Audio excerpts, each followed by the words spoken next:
जी, ये जो इशू चल रहा है ये आपने बहुत क्लियरली अभी तक आपको बहुत तरीके से पता चल गया होगा कि हमें एक नोटिफिकेशन जारी किया गया है कि हमारे कोर्ट्स के रूम में जो पहले पुलिस आती थी एविडेंस के टाइम पे, तो अभी एलजी की तरफ से एक नोटिफिकेशन आया कि वो उनको कोर्ट आने की जरूरत नहीं है, पुलिस स्टेशन से कर लेंगे, जो हमें कतई भी मंजूर नहीं है। क्योंकि जो एविडेंस होता है वो कम्प्लीटली एक वकील का और जज का राइट होता है उनसे सवाल पूछने का, और एलजी के नोटिफिकेशन के अकॉर्डिंग उनको ये प्रोविजन किया गया है कि आप थाने में बैठ करके वीडियो कॉन्फ्रेंसिंग के थ्रू एविडेंस कर लीजिए, जो कि हमारे जो मुवक्किल हैं उनके फेवर में ये बिल्कुल भी नहीं है। क्योंकि हमें अगर उनसे कुछ भी पूछना है, फॉरेंसिक रिपोर्ट्स हैं, बहुत सारी चीजें होती हैं जो हमें उनसे क्लेरिफाई करानी होती है, क्योंकि एविडेंस जो होता है that is the main thing during the whole trial.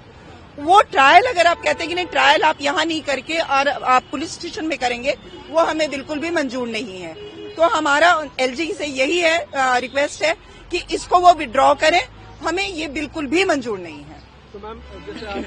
महिला वकील हैं जी, कोर्ट में कितनी महिला वकील हैं, जिनकी संख्या कितनी होगी? जी, हमारे कोर्ट में लगभग 600 से 700 महिला वकील हैं, और अभी आप हमारी स्ट्रेंथ एक बार कैमरा घुमा के देख सकते हैं कि सुबह से हमारा जो यहाँ महिला शक्ति पावर है, जो हमारा जो महिला मोर्चा है, वो कंप्लीट ये कमान संभाले हुए हैं और बहुत ही एक्टिवली हम लोग इस स्ट्राइक में शामिल है। और हमें कोर्ट टू कोर्ट जाकर के महिला जो जजेस हैं सभी जजेस का सपोर्ट भी मिल रहा है, और हम लोग इसको कंप्लीटली इस चीज में लगे हैं कि हम इसको कंप्लीट सक्सेसफुल बनाएं। आपने बिल्कुल सही कहा कि वीसी इसीलिए प्रोवाइड ही कराया गया है कि उसमें टाइम की बचत हो, लेकिन आपको लिटिगेशन का ये चैप्टर समझना पड़ेगा कि एविडेंस कभी भी वीसी के थ्रू पॉसिबल नहीं है। अगर हमारा क्लाइंट देश के किसी भी कोने में है, इवन छोटे से 138 के मैटर में भी, तो at the time of evidence हमारे क्लाइंट को बोला जाता है कि आपको कोर्ट में पेश होना है। तो ये फैसिलिटी पुलिस के साथ क्यों दी जा रही है कि उनको वीसी से अपीयर कराया जाए, जबकि वो इसी प्रदेश के हैं, इसी जगह पे हैं।